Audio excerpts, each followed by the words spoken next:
Muy buenas noches. Mi nombre es Marcelo Pérez y esta es la tarea 3 para el módulo de Financiamiento para el Desarrollo, que elaboramos con mi compañera Dani Mesa y Diana López. El tópico que elegimos es la deuda pública como factor de crecimiento económico y financiamiento para el desarrollo, ejemplo de países y sus implicancias, enfocados al caso Paraguay.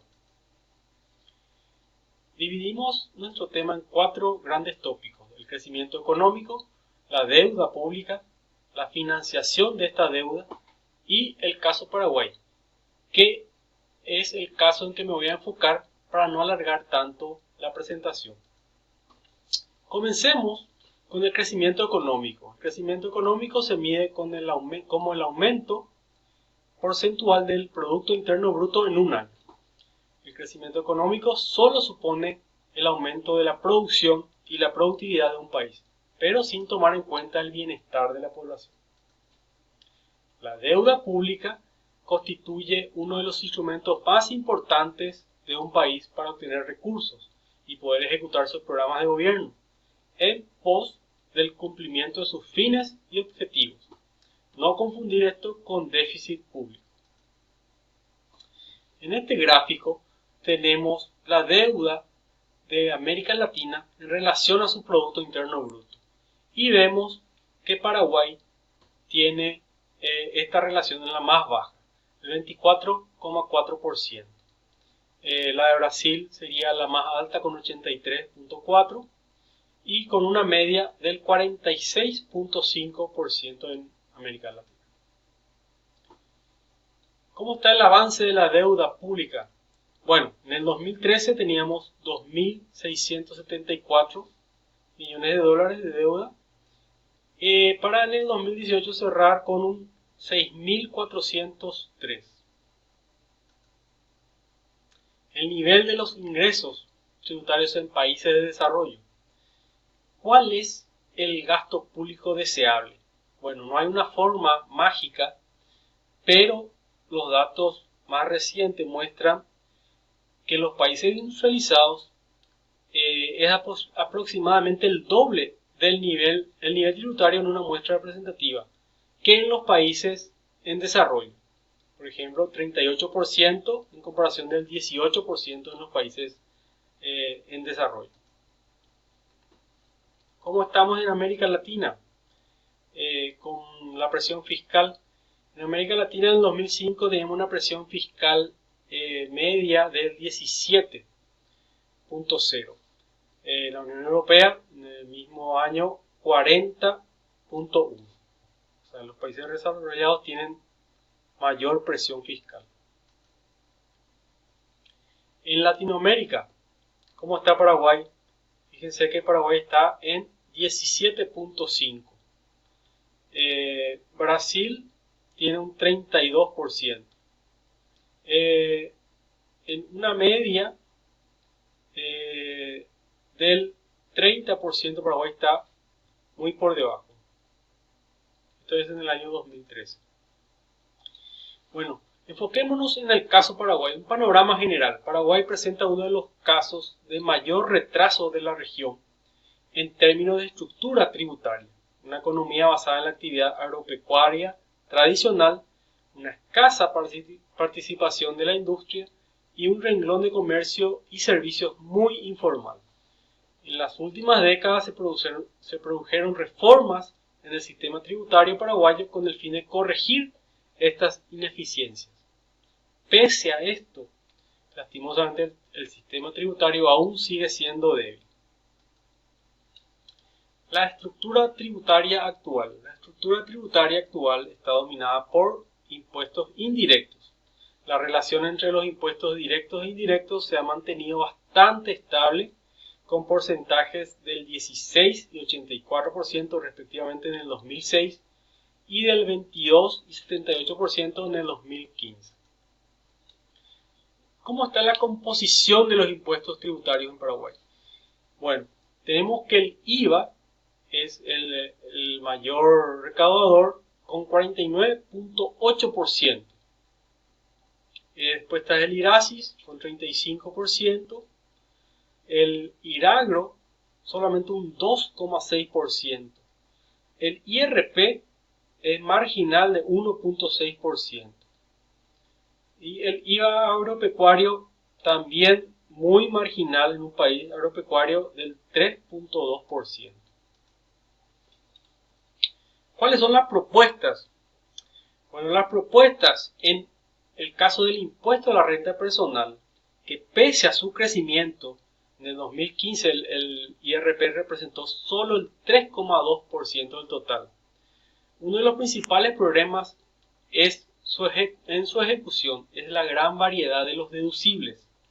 Para que el IRP se convierta en un pilar del sistema impositivo y recaude más, son necesarias modificaciones, como poner límites a la deductibilidad de los gastos, o sea, quienes tienen mayores ingresos deberán contribuir con una mayor proporción de sus ingresos, incluir la renta global y rebalancear la progresividad del impuesto.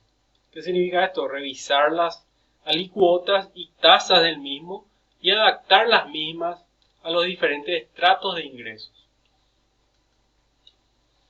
¿Qué podemos hacer en el sector agropecuario, el agro? En Paraguay el sector agropecuario representa aproximadamente el 24% del Producto Interno Bruto. No obstante, la contribución de la renta agropecuaria es de solo 0,2% del Producto Interno Bruto.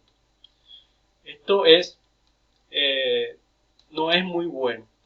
En el periodo de 2010 al 2006, el IMAGRO recaudó un total de 375 mil millones.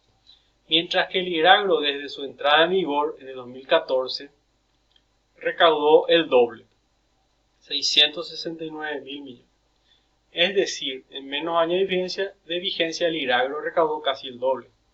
Es probable que exista un buen margen para mejorar esta recaudación, pero aumentar su rendimiento requiere un mayor esfuerzo en la administración tributaria.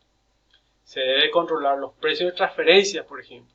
Un factor que se debe analizar es el precio que pactan dos empresas, por ejemplo, que pertenecen a un mismo grupo empresarial o a una misma persona y permiten transferir mercancías, servicios y beneficios entre ambas empresas. Algo que tenemos que tener en cuenta. Con respecto al impuesto inmobiliario, es recaudado anualmente por las municipalidades. La legislación tributaria paraguaya establece que la tasa del pago del impuesto inmobiliario es de 1% sobre el valor fiscal de la tierra. Hay una diferencia entre zona urbana y rural. En la zona rural se considera solamente el valor fiscal del inmueble, sin sus mejoras.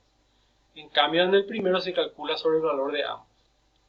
El principal problema de este tributo es que los valores fiscales de las tierras se encuentran muy por debajo del valor del mercado. Hubo una ley, la 5513/15, que modifica estos tributos, elevó 3 a 5 veces los valores fiscales de los inmuebles rurales, que eran extremadamente bajos. Sin embargo, hubo una disputa entre intendentes y propietarios de grandes inmuebles y no se llegó a buen puerto.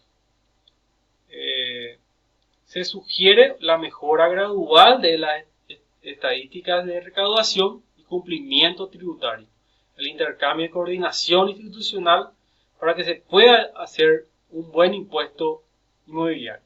La Administración Tributaria y el Servicio Nacional de Catastro también tienen que trabajar. La creación de mayor conciencia de la necesidad de potenciar este tributo en la población también es necesaria. Y por último, un impuesto a la soja, que fue altamente debatido. Varias fueron las propuestas para aumentar este tributo. La ley fue vetada por el Poder Ejecutivo. La justificación fue que el mercado de la soja descansa sobre un sistema empresarial. Actualmente el productor sojero tributa el IRAGRO a la tasa del 10%, sin embargo la contribución solamente representa el 0,2% del Producto Interno y el 1,7% de la recaudación fiscal impositiva. Otra propuesta conocida fue la que intentó establecer una tasa del 15% a la exportación de grano en estado natural. La argumentación consistía en que la exportación de grano está controlada por no más de 40 empresas privadas.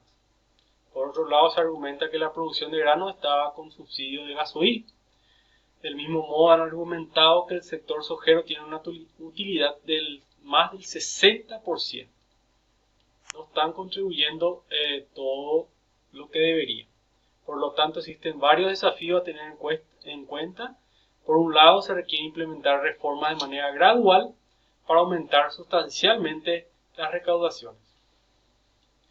Como conclusión, la deuda es el instrumento que permite elevar la inversión pública. Tenemos que tener en cuenta que la deuda no es mala en sí, ¿verdad? Sirve para justamente elevar la inversión. Cuando la economía crece, se generan más empleos, mejoran los ingresos. El perfil de la deuda paraguaya es la más conservadora y la más baja de la región, porque estamos adheridos a la regla de oro. Pero estos recursos provenientes de las mismas solo pueden usarse para gastos de capital y al refinanciamiento de empréstitos, mejorando las condiciones. Un buen desempeño de la política fiscal, el cumplimiento disciplinadamente de la ley de responsabilidad, que está en vigencia desde 2015, son aspectos que brindarán una mayor seguridad. La estabilidad necesaria para seguir creciendo, además de un buen uso del dinero, es lo único que permitirá realizar una verdadera reforma fiscal. Bueno, esto fue todo el resumen. Gracias por su atención y será hasta la próxima.